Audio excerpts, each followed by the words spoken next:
Hi everyone, ಎಲ್ಲ ಹೇಗಿದ್ದೀರಾ? ನಾನು ಚೆನ್ನಾಗಿದ್ದೀನಿ, ನೀವು ಕೂಡ ಚೆನ್ನಾಗಿದ್ದೀರಾ ಅಂದ್ಕೊಳ್ತಾ ಇವತ್ತಿನ ಬ್ಲಾಗ್ ಸ್ಟಾರ್ಟ್ ಮಾಡ್ತಾ ಇದ್ದೀನಿ. ಎಲ್ಲರಿಗೂ ರಮ್ಯಾ ಅವರ ಯೂಟ್ಯೂಬ್ ಚಾನಲ್ಗೆ ಸ್ವಾಗತ. ನನ್ನ ವಾಯ್ಸ್ ಸ್ವಲ್ಪ ಚೇಂಜ್ ಆಗಿದೆ ಆಯಿತಾ, ಸ್ವಲ್ಪ ಹುಷಾರಿಲ್ಲ ನನಗೆ, ಸೊ ಅದಕ್ಕೋಸ್ಕರ ವಾಯ್ಸ್ ಸ್ವಲ್ಪ ಚೇಂಜ್ ಆಗಿದೆ. ಇದು ಎಲ್ಲಿದ್ದಾಳೆ ಇವಳು ಅಂತ ನಿಮ್ಗೆ ಅನಿಸ್ಬೋದು. ನಾನು ಹೋಗಿರೋದು ಅಮ್ಮನ ಮನೆಗೆ, ಅಂದರೆ ಇವಾಗ ದಿಯಂದು ಸ್ಕೂಲ್ ಸ್ಟಾರ್ಟ್ ಆಗುತ್ತಲ್ಲ, ಸೊ ಅದಕ್ಕೋಸ್ಕರ ಇನ್ನೊಂದು 2-3 ಡೇಸ್ ಅಲ್ಲ, ಸ್ವಲ್ಪ ಅಮ್ಮನ ಮನೆ ಹತ್ರ ಇದ್ದು ಬರೋಣ ಅಂತ ಹೇಳ್ಬಿಟ್ಟು ಹೋಗಿದ್ದೆ. ಜಸ್ಟ್ ಆಮೇಲೆ ಲಾಸ್ಟಲ್ಲಿ ಪ್ಲ್ಯಾನಿಂಗ್ ಉಲ್ಟಾಗಿತ್ತು, ಒನ್ ಡೇಗೆ ಬರೋಣ ಅನ್ನೋ ಪ್ಲ್ಯಾನಿಂಗು ಇತ್ತು.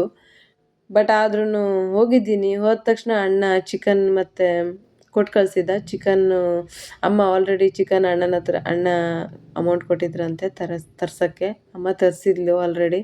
ಆಮೇಲೆ ನಾನು ಹೋದ್ಮೇಲೆ ಚಿಕನ್ನೆಲ್ಲ ಸ್ವಲ್ಪ ಬೇಯಿಸಿ ಆಮೇಲೆ ಸಾಂಬಾರು ಮಾಡಿದ್ದೆ, ಚಿಕನ್ ಸಾರು ಮಾಡಿದ್ದೆ, ಆಮೇಲೆ ಕಬಾಬ್ ಮಾಡಿದ್ದೆ. ಕಬಾಬ್ ಆಲ್ರೆಡಿ ರೆಡಿ ಮಾಡಿ ಇಟ್ಟಿದ್ರು ನಾನು ಹೋಗೋವರೆಗೂ. ನಾನು ಇಲ್ಲಿಂದ ದಿಯನ್ನೆಲ್ಲ ಆಲ್ರೆಡಿ ಒನ್ ಡೇ ಮೊದಲೇ ಕಳಿಸಿದ್ದೆ. ಅವಳು ಆಮೇಲೆ ಅಕ್ಕನ ಮಕ್ಕಳು ಎಲ್ಲ ಉಳಿಲಿಕ್ಕೆ ಒನ್ ಡೇ ಮೊದಲೇ ಹೋಗಿದ್ರು.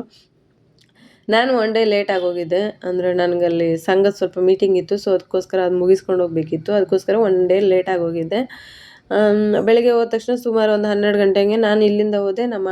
ಮತ್ತು ಅಕ್ಕ ಮತ್ತು ಭಾವ ಅವ್ರ ಮನೆಯಿಂದ ಬಂದರು. ನಾವು ಇಷ್ಟು ಜನ ಸೇರಿ ಹೋಗಿದ್ವಿ. ಅಂದರೆ ಯಾವಾಗಲೂ ಮನೆ ಅಂತಲೇ ಇರ್ತೀವಲ್ಲ, 1-2 ಡೇಸ್ ಸ್ವಲ್ಪ ಫ್ರೆಶ್ ಆಗೋಣ, ಆಮೇಲೆ ಸ್ಕೂಲ್ ಸ್ಟಾರ್ಟ್ ಆದರೆ ಅದೇ ಬಿಸಿಲಿರ್ತೀವಂತ ಹೊರಟಿದ್ವಿ. ಹೋಗಿ ಚಿಕನ್ ಇದೆಲ್ಲ ಮಾಡಿ ಊಟ ಮಾಡಿಕೊಂಡು ಬರೋಣ ಅಂತ. ಮೊದಲೆಲ್ಲ ನಾನು ವಿಡಿಯೋದಲ್ಲಿ ಬರೀ ನಮ್ಮ ಅಮ್ಮನ ಮನೆಯದೇ ವಿಡಿಯೋಸ್ ಇರೋದು. ಬಟ್ ಇವಾಗ ಸ್ವಲ್ಪ ಕಡಿಮೆ ಮಾಡಿದ್ದೀನಿ. ಅಂದರೆ ದಿಯನ್ ಸ್ಕೂಲ್ ಇದರಿಂದೆಲ್ಲ ನಾನು ಹೋಗೋಕ್ಕೆ ಆಗ್ತಾ ಇರಲಿಲ್ಲ. ಡೈರೆಕ್ಟ್ ನಾನು ಅಂಗಡಿಗೆ ಬರೋದು, ಮನೆಗೆ ಹೋಗೋದು, ಅಂಗಡಿಗೆ ಬರೋದು, ಮನೆಗೆ ಹೋಗೋದು ಅಷ್ಟೇ ಆಗಿರೋದು. ಕಮಿಟ್ಮೆಂಟ್ ಜಾಸ್ತಿ ಆಗಿರೋದು. ಅದಕ್ಕೋಸ್ಕರ ನನಗೆ ಹೋಗೋಕ್ಕೆ ಆಗ್ತಾ ಇರಲಿಲ್ಲ. ಇನ್ನೂ ಆಗಲ್ಲ ಅಂತ ಕೂತ್ರೆ ಆಮೇಲೆ ಮತ್ತೆ ವಾಪಸ್ ಅದೇ ಸ್ಟಾರ್ಟ್ ಆಗುತ್ತೆ, ಶಾಲೆ ಮನೆ ಅದೇ ಆಗುತ್ತೆ.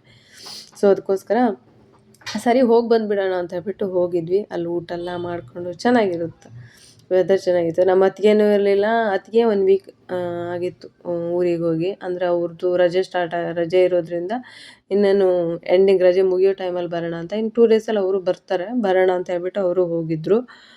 ಸೊ ನಾವು ಹೋಗಿ ಅದೆಲ್ಲ ಮಾಡಿ ಆಮೇಲೆ ಅವತ್ತೇ ಅಣ್ಣ ಅದೆಲ್ಲ ತಂದು ಅಮೌಂಟ್ ಕೊಟ್ಟಿದ್ದ, ಅದೆಲ್ಲ ತರಿಸಿ ಆಮೇಲೆ ಅವನು ಊಟ ಮಾಡಿಕೊಂಡು ಆಮೇಲೆ ಐಸ್ ಕ್ರೀಮು ಏನೇನೋ ಒಂದಿಷ್ಟು ಹಣ್ಣು ಎಲ್ಲ ತಂದಿದ್ದ, ಅದೆಲ್ಲ ಇಟ್ಟು ಆಮೇಲೆ ಅವ್ನು ರೆಡಿಯಾಗಿ ಅವ್ನು ಬೆಂಗ್ಳೂರಿಗೆ ಹೋದ.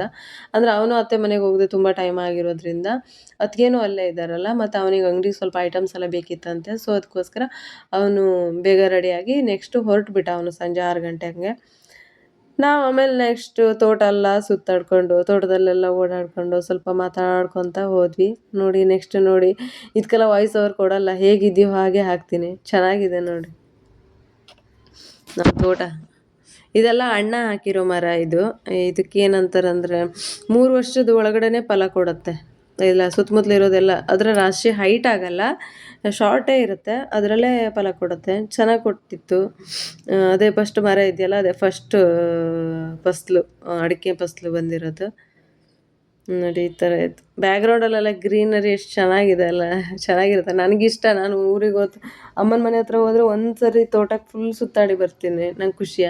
ನಂದು ಇಲ್ಲಿ ಹಸ್ಬೆಂಡ್ ಮನೆ ಹತ್ರ ಆಗಲ್ಲ, ತೋಟ ಅಂದರೆ ತುಂಬ ದೂರ ಹೋಗಬೇಕು, ಕೆಳಗಡೆ ಡೌನಿಗೆ ಹೋಗಬೇಕು. ಅಲ್ಲಿ ನಾನು ಹೋಗೇ ಇಲ್ಲ, ಹೋಗಿದ್ದೀನಿ ಬಟ್ ಅಷ್ಟು ಹೋಗಲ್ಲ. ನಂದು ಇಲ್ಲಿ ಮನೆಗೆ ಹೋಗೋದೇ ಲೇಟು. ಮನೆಗೆ ಹೋದ್ಮೇಲೆ ನನ್ನ ಕೆಲಸ ಆಯಿತು, ಅವಳಿಗೆ ಹೋಮ್ವರ್ಕ್ ಮಾಡಿಸೋದಾಯಿತು, ಬೆಳಿಗ್ಗೆ ಮತ್ತೆ ಕೆಲಸ ಆಯಿತು, ನಾನು ತಿಂಡಿ ಮಾಡೋದು ಅಷ್ಟರಲ್ಲೇ ಆಯಿತು, ಬಂದುಬಿಡೋದು. ಆ ಕಡೆ ಎಲ್ಲ ನಾನು ಹೋಗೋದೇ ಕಡಿಮೆ.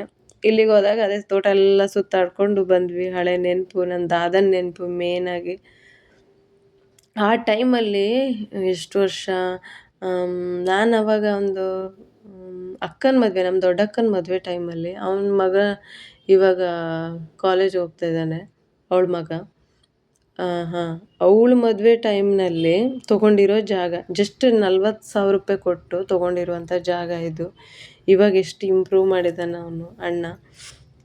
ಆವಾಗ ಬರೀ 40,000 ರೂಪಾಯಿ, ಬಟ್ ಇವಾಗ ಅದ್ರ ಬೆಲೆ ಹೇಳೋಕ್ಕೆ ಆಗಲ್ಲ, ಆ ಥರ ಇದೆ. ಚೆನ್ನಾಗಿರುತ್ತಲ್ಲ ತೋಟ ಇದ್ದರೆ, ಮನೆ ಇದ್ದರೆ. ನನಗಂತೂ ಇಷ್ಟ. ನನಗೇನಾದರೂ ಡಿಫ್ರೆಂಟಾಗಿ ಗಿಡ ಹಾಕೋದು ಅಥವಾ ಡಿಫ್ರೆಂಟಾಗಿ ಫ್ರೂಟ್ಸ್ ಇಡೋದು ಅದೆಲ್ಲ ಇಷ್ಟ. ಚೆನ್ನಾಗಿ ಕಾಣಿಸುತ್ತೆ ಹೋದಾಗ. ಓಕೆ, ನೋಡ್ಕೊಂಡು ಬನ್ನಿ. ಓಕೆ.